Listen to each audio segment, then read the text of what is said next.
9月，山茶花凋谢，油茶籽成熟。河南新县生长着中国最优质的植物油原料。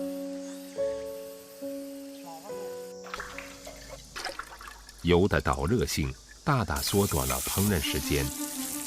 食用油不但为人体提供必需的热能和脂肪酸，而且为食材创造多变的烹调方式。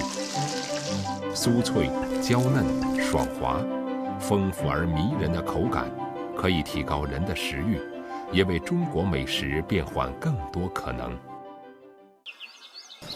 前几天的秋雨耽误了茶籽采摘的最佳时节，张思健需要加快脚步。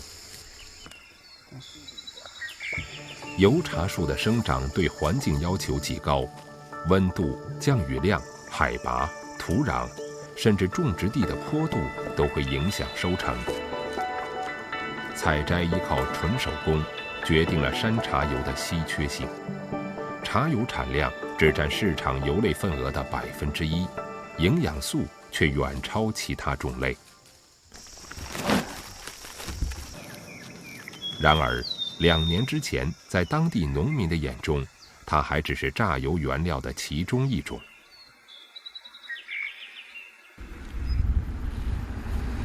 阳光下摊晒，去除茶籽的水分，是它进入油坊前必须的准备工作。干燥变脆的果实要经过10年一遍遍的碾压，直至变成细末，这样才能保证上榨时油脂顺利榨出。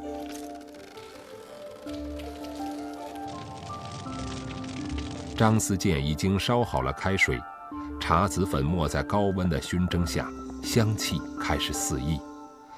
通过高温，不仅可以收获浓香，茶籽的出油率在此时得到了惊人的提高。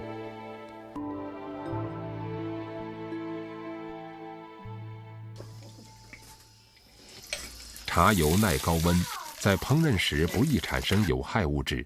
山里人采摘略苦的野菜晒干，只需简单的姜蒜爆香，便能成就独具风味的健康美食。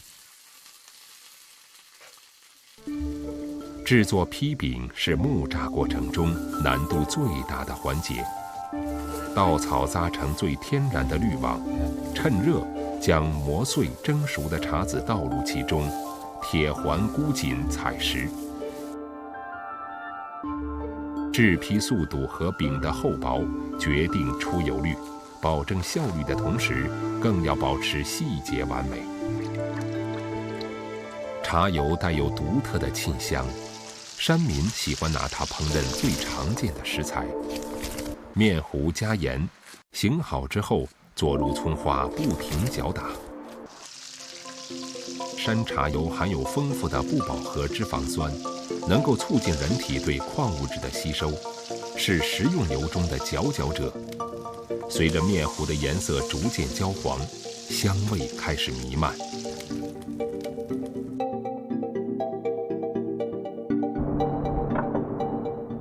张思健是村子里少数仍在传承木榨技艺的手艺人之一。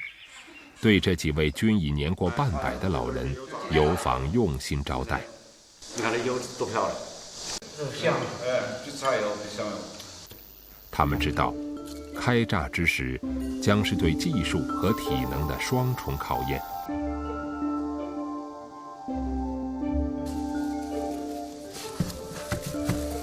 坯饼上膛后紧密排列，严格按照顺序排列的木楔是榨油的重要工具。秘诀只掌握在村里的几位老人手中。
长达3米的壮杆，3人手握，同时发力，对准固定的着力点，对茶油饼进行挤压，使得茶油渗出。每100斤油需要持续炸打3个小时。这项传承了1000多年的古老工艺，无法跟上时代快速的脚步，却依然向人们展示着最原始的力与美。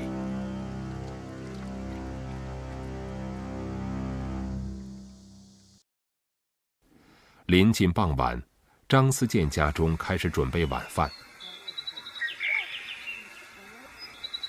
儿孙绕膝，让人欣慰。美食却是对一天的辛苦劳作最大的褒奖。新鲜人的饭菜离不开茶油。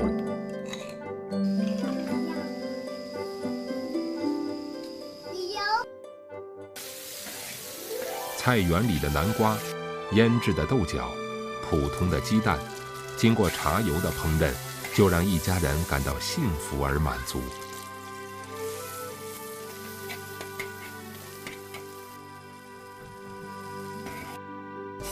膻不膻？膻的。你看膻不膻的？膻吧。有的不膻，你再拌5块的。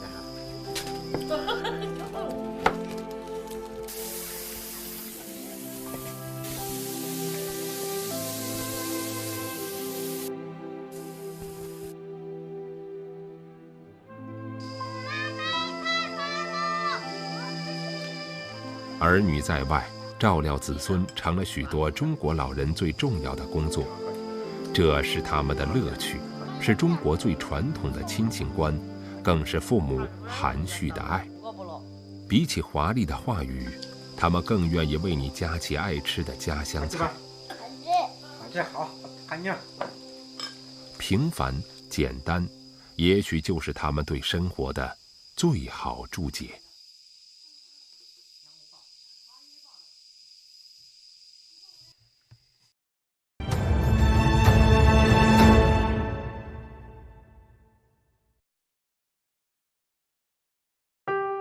4年前，我30岁开始了古法手工醋酿造，到60岁退休，我还能酿造26次。每一次酿造对于我来说都是那么的珍惜。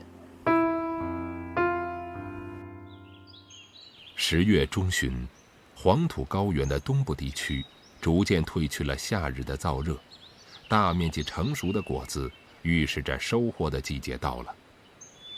而对于世代酿醋的贾氏后人贾月忠来说，10月就是摘柿子与酿柿子醋的季节。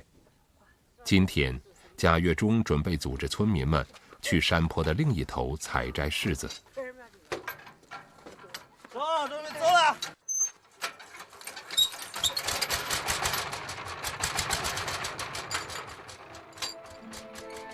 陕县贾庄村海拔1000多米。处于玉陕晋3省交界的黄河金三角地带，全年超过2000多个小时的日照时间，为山坡上的果树提供了充足的光能资源，所以这里的果子含糖量极高。贾月忠坚持要用最好的原材料酿醋，但是要想找到最适合酿醋的柿子，他和同伴必须绕过一个山头。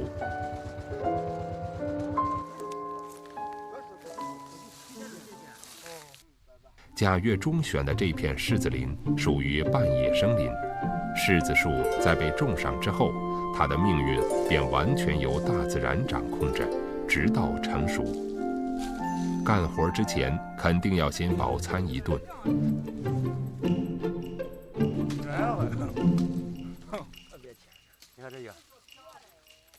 他们享受着来自大自然的馈赠。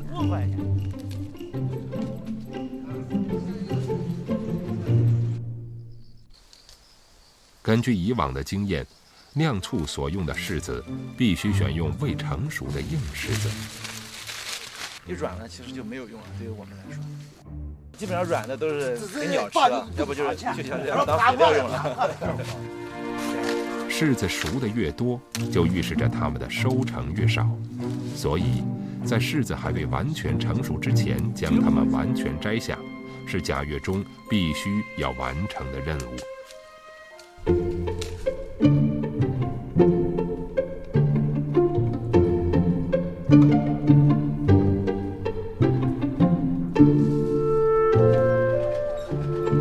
8年前，从南京农业大学毕业后，贾月中同其他80后的年轻人一样，选择去大城市拼搏。在外面闯的时间长的话，还是想回来。回来以后看见这个一草一木一花一果，会感觉到非常美。与喧嚣浮躁的城市相比，山村小伙贾月中更加向往家乡的平静与自然。在他看来，家乡满山坡的野果子，远比城市柜台内琳琅满目的甜品更加香甜。除此之外，更加吸引他的还是老家传承了几百年的古法酿造的技艺。几千年来，中国人一直擅长用地窖来储存食物，窖中4季恒定的温度，能够最大限度地保证食物的新鲜度。陕县贾庄村这座传承了几百年的贾氏醋窖，被称为世界上最长的窑洞醋窖。采摘下来的柿子被贾月中和大哥贾忠厚封存在了醋窖的大缸中。在此之后的300天，这些柿子将会在这里完成无数次的蜕变。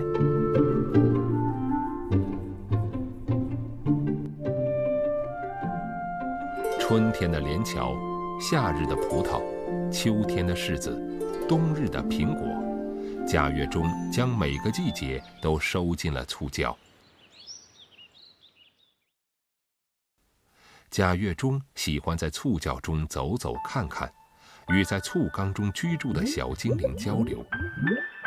它发酵的话很活跃的时候，你会听见嘟嘟嘟嘟嘟嘟的这个声音。它是发酵的时候，有微生物活跃的时候呢，有一种它会产生气体。当醋液表面的气泡开始破裂发出声音时，通常预示着这一缸醋已经经过了300天的发酵，即将成熟。新收的柿子在入窖1个月之后，便会迎来一次让它们彻底转变的机会。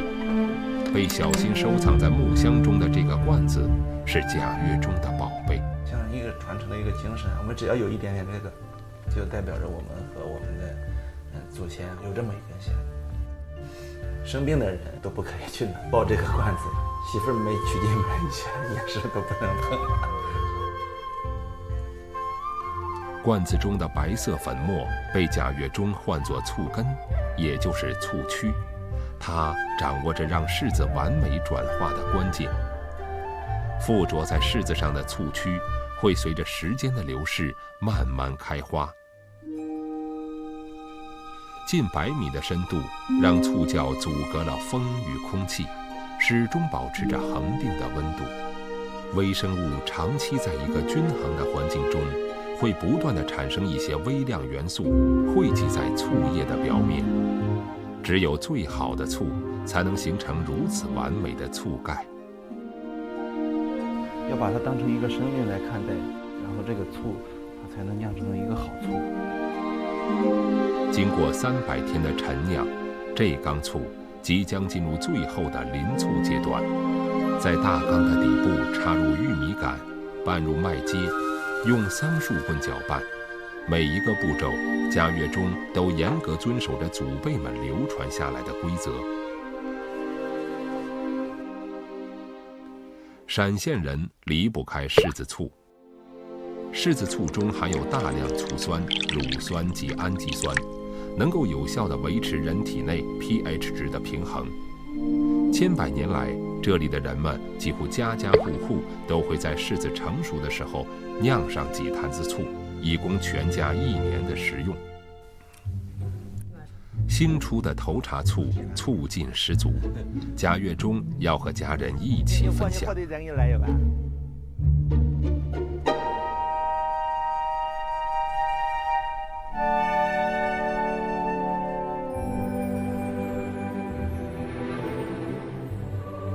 在村头的大槐树下，看着自家传承了千百年的醋窖，仍旧在时光中不断变化着，贾跃中感受到了一种踏实。时间不仅能将柿子转化成醋，也能平静人心，这就是时间的力量。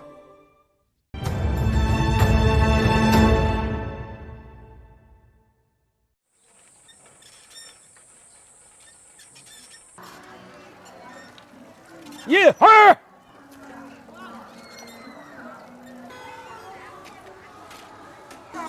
一二。讲好多人说7、80了，是神经病。我搁大街上4桶水站汽车，我说南头孙兆礼犯神经病了，好多人都认以为真。疯成这了，疯成这了。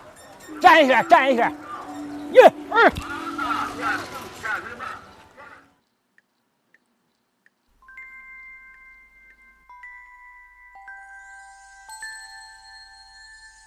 孙兆立，米醋作坊主，今年80岁，生活在河南省方城县的一个小村庄劝新村。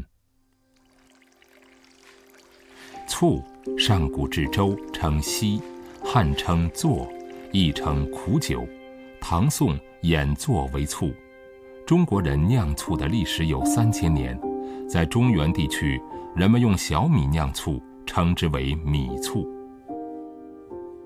传统酿制米醋的过程极其繁杂，周期长，分寸很难拿捏。即便是最好的酿醋师傅，也无法保证年年都能酿出好醋，因为有捉摸不定的天气、风、空气，还有菌。在高速发展的今天，这种慢工出细活的传统手工作坊迅速地衰落。面对这种困境，80岁的孙兆立凭着熟练的手艺、乐观的态度，勉强延续着传统米醋的味道。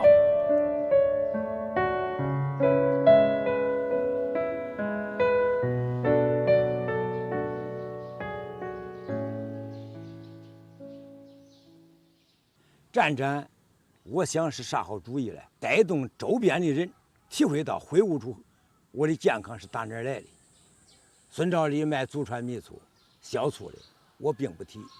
你聪明了，你的间接认为着是吃醋吃的了，你就来管。我说这是个高难动作，必须得付出代价。摔倒过2次比较严重的，可能停到地下有10多分钟，换换人，那就到终点站上。哎呀，没成功。走钢丝，年轻人都难以挑战的动作，更不用说对于80岁的孙兆立。但他不得不冒着危险继续走钢丝，因为他有一家4口要养活。老孙有一个儿子因身体原因不能从事体力劳动，儿媳妇也因此离开了这个家庭。5岁的小孙女不仅是老人酿醋的小帮手，也是生活中的开心果。顺其自然，你指望有压力，那等于是零。所以说嘞，得顺其自然。不幸的历史过去了，现在正幸福的，你在自己惩罚自己，你在这受不了那受不了，惩罚自己。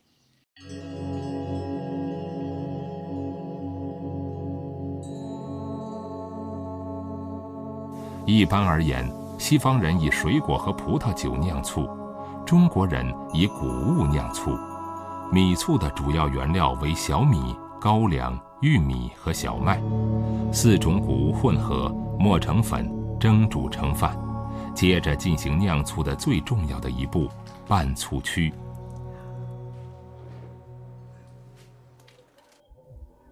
醋曲是酿醋的灵魂，它里面沉睡着形形色色的发酵菌，等待合适的时机苏醒。孙兆立把醋曲均匀地撒进缸中，它们将带来转化中最神奇的部分。之后的一切都要交给时间了。醋曲中的霉菌会把谷物中的淀粉变成糖，而酵母菌们负责把糖变成酒精。醋酸杆菌把酒精氧化成醋酸，这个发酵过程需要将近10个月的时间。时间越久，醋越醇香；时间越久，手艺越珍贵。100多年前，孙家在当地开了一家醋坊——永茂昌，专门生产经营醋。至今，孙兆立依然沿袭着传统作坊的生产方式和祖辈们的经营理念。我做的养殖醋不含醋精防腐剂，这个醋地里工序多，一点不得走瞎了。酿米醋最佳时期为阴历9月底，这个季节的气候适宜发酵菌工作。经过将近10个月的转化，到明年阴历6月底，就可以进行酿醋重要的一道工序——淋醋。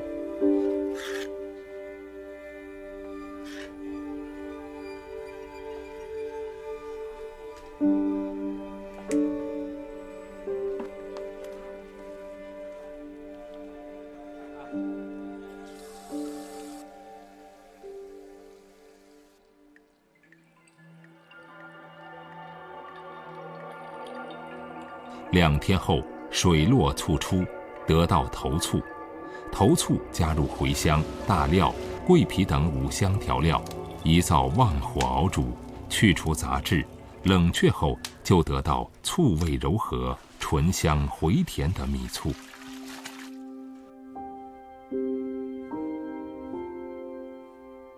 如今，大量包装精美的品牌醋几乎把孙家米醋挤出了调味品市场。为了不让孙家的祖传手艺葬送在自己手里，孙兆立想尽各种方法。每逢农历的单日子，就是劝桥乡的集市日，10里8乡的乡亲们都会来赶集。逢集的时候，老孙会上街表演车技。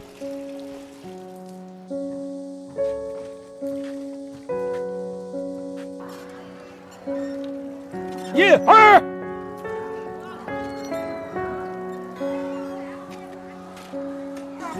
1、2，走钢丝4桶水站起这，我不会善罢甘休，无不停止。我相信我自己，在有生之年，我不会间断。人们也许只看到外在的热闹，不曾想到背后的用意，甚至也没在意老人80岁的年龄。但值得欣慰的是，孙兆立的米醋渐渐也有了名声。为了传承100年米醋的技艺，孙兆立还会走在直径几厘米的钢丝上，还会独行于喧闹的街道上。人生5味，酸甜苦辣咸，老人已经品尝了一辈子的酸。他相信努力的付出，命运总会时来运转，酸尽甘来。